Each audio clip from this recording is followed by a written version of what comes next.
9:30, hindi na ako makatulog.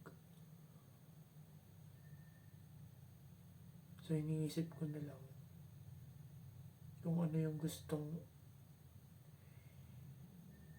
ipaintindi sa akin ni God. So tumatakbo na lang sa utak ko kung ano yung gustong sabihin sa akin ni God, and at the same time, pera. Yung purpose ko, and then yung pera. Yun na lang. So, start na ako ng day ko. Already nakaligo na din ako. Cold shower na ako. Then yeah, stretching, push-ups na tayo. Post. And yeah, hustle na ulit. Basically, kaya ko nang simulan yung araw ko ngayon. So, hawak ko talaga yung oras ko. Batang dulo. That's it. 2 joints. And that needs to piss you off. Because it pisses, like I said, the world tells you not to be arrogant, tells you not to be angry. It's 2 things it tells you to do. Don't be arrogant, don't have an ego, and you don't have anger. You're a fucking man. The reason I stopped fighting you, people go, why do you stop fighting us? Because I fought, and I went through hell to get everything I now have. I had nothing, Ruthva. I had nothing. And I wanted the life I now have. Now I wake up in one of my 3 mansions with one of my 7 supercars, and one of my 15 women. What do I need to fight for? I said, whoa. I have a few years of consciousness, and even less than that, I have a few short years. You need to sit there and go, fuck, shit, get angry. Because getting angry, forced, directed anger is an extremely powerful force. And these are the first 2 things you can do for the achievement. Say it to people. And they're going to say, no, you're not. So watch me. And then you have a choice. Well, you've said it now, so we have to do it. I said, exactly. I said it now, so now we have. I never slow down. Speed is extremely important. Speed defies gravity. How does a plane distract us with garbage? Rihanna. I have nothing against Rihanna. Like, I don't know her. But when I see a concert and I see hundreds of thousands of peons standing among peons. I am the man. I am the man.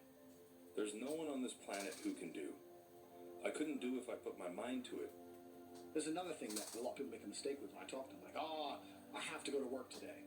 Change your language. I get to go to work. In simulation, they're living inside of a world that is not real. They don't live in a real world. A lot of people live inside of the Matrix completely, especially the people who dislike me. So, I think my mental model, to a degree, I'm certainly not a person who doesn't feel emotions, because we're all human. I certainly do. But I've never prioritized them in any regard. I haven't built a mental model that affects. I haven't put them in the middle of my mental model and that affected my actions based on how I feel for each one. It's absolutely and completely the opposite. I would love to do a podcast on a day where I'm particularly sad and a podcast on a day where I'm particularly happy. And I guarantee you, New will tell the difference. So that's what allows me to be competitive, right? Because if you're competitive, if you want to be the most competitive predator on the planet, you have to be able to hunt in the day and the night. You have to be able to do both. You have to be able to perform when you're happy and sad. You can't only be able to perform when you're happy. You can't only go to the gym when you're motivated. You can't only be a competent person when your life's going well, because when your life's not going well, you're no longer competent. Then you're going to lose to people like me. And it's player versus player. If you're the kind of person who can only do well when you're happy, and you're competing against someone like me who can do well all the time, guess what? You lose. So my mental model, the answer is most of my opinions are just based around constructing a mental model that allows me to be brutally competitive. It's why I say depression isn't real.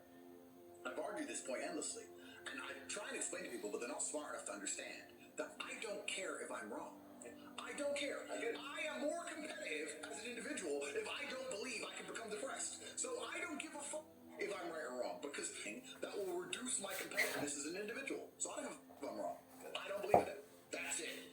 End of story. So I don't believe in things that take power away from me. I don't believe in things that make me less competitive, and I don't adopt mental models that make me less competitive. Every single mental model I have are the most efficient ones I could find. They're the mental model I found that if I adopt, I become a more fearsome predator. That's it. So this is how I've come to all of my conclusions as an individual.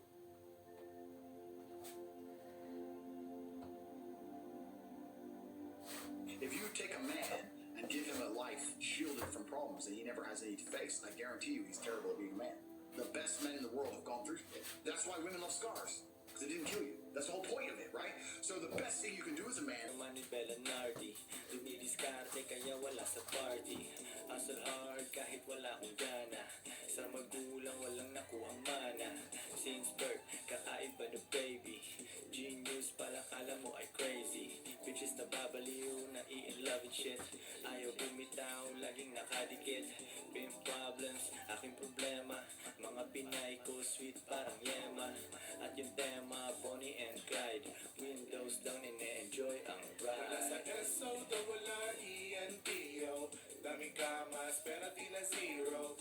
Nilabas naming gold, kilo-kilo. Mag-make money madali.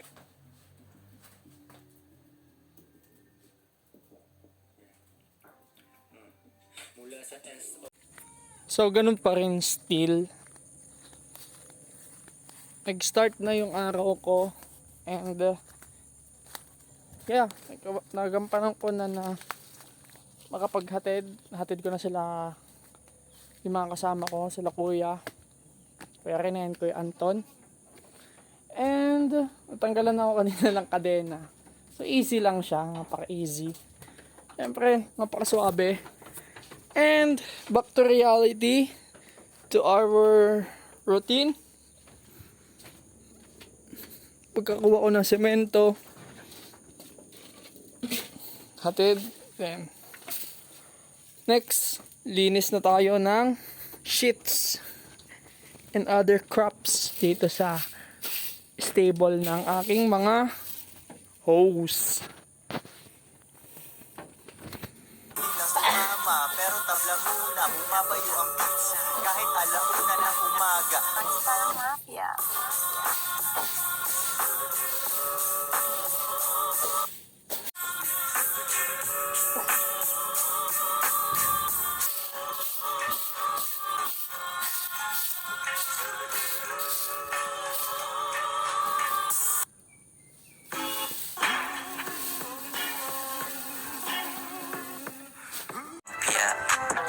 Sariwa, masarap ang kain. Naalala ko yung sinabi sa akin ni Pudong tungkol sa apelyido ko. May rason bakit letter P ito. Wow. Nakabang na siya agad do. Wala pa lang. Ka lang. Chill ka lang ba dyan ba? Yun yung shit ngayon ba?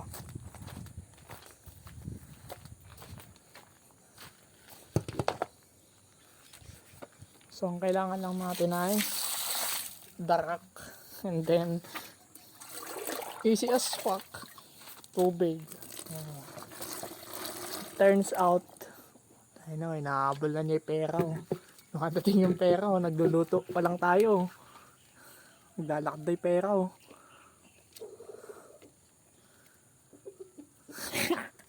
Teka.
Sinusundo na ako.